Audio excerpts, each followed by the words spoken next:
Indian psychology అన్ని movie వరకేనా? Real గేమ్లు కాదు కదా అట్లా? రియల్గా లేదు, ఉండొద్దు కూడా. లేదు. అచ్చా. సో ఈ మూవీ తర్వాత ఎక్కువ ఎక్కువ అంటే ప్రాబ్లీ ఒక 11 మూవీస్ సక్ సక్ సక్ సక్ సక్ వచ్చేసినాయి. సో ఏంది, it's like why after this movie click అయిందని అందరికి ఎరికే. సో ఎందుకు ముందెందుకు రాలేదు, ఇప్పుడు ఎందుకు రాలేదు? అంటే ఫస్ట్ నేను రైటర్గా ఉన్నప్పుడు తర్వాత డైరెక్టర్ అయ్యా. డైరెక్టర్ అయ్యి ఫిల్మ్ చేశా. తర్వాత శ్రావణ మాసం, operation Duryodhana, mental Krishna films చేశాను. చేసిన తర్వాత నెక్స్ట్ ఇంకో ఫిల్మ్కి వెళ్తూ ఉండగా ఇది వేదంలో వేషం అడిగారు క్రిష్ గారు. సరే ఆ సినిమా వేసి తర్వాత డైరెక్షన్కి వెళ్ళిపోదాం అనుకున్నా. లొకేషన్ కూడా చూసుకున్నాం శ్రీకాకుళం దగ్గర. నాది క్రాక్ ఫెలో అని సినిమా పేరు.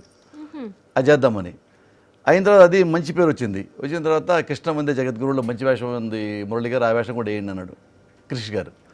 సరే అది కూడా చేద్దాం అనుకున్నా. అది చేసిన తర్వాత అది చాలా మంచి పేరు వచ్చింది.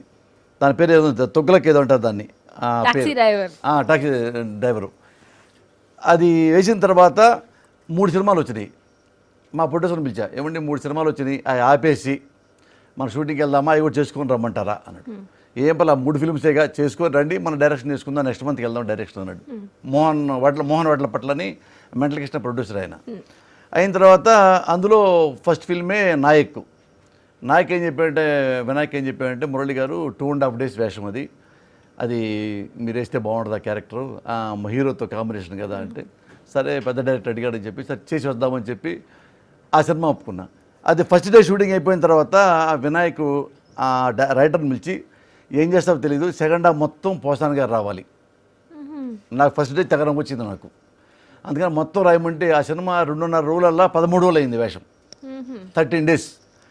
అది రిలీజ్ అయిన 4 రోజులకి 35 ఫిల్మ్స్ వచ్చినాయి. 35. ఇప్పుడు ఏం చేయాలి నేను? అందుకే మా ఆవిడతో కూర్చున్నా, ఇప్పుడు నేను మనం వేషాలు వేయాలా, పక్కన మీ డైరెక్షన్ చేసుకోవాలా, మరి ఏదో తెలుసుకో అంటే, మీరు నిర్ణయించండి, మీకు బాగా తెలుసు కదంటే మా ప్రొడ్యూసర్ పిలిచా.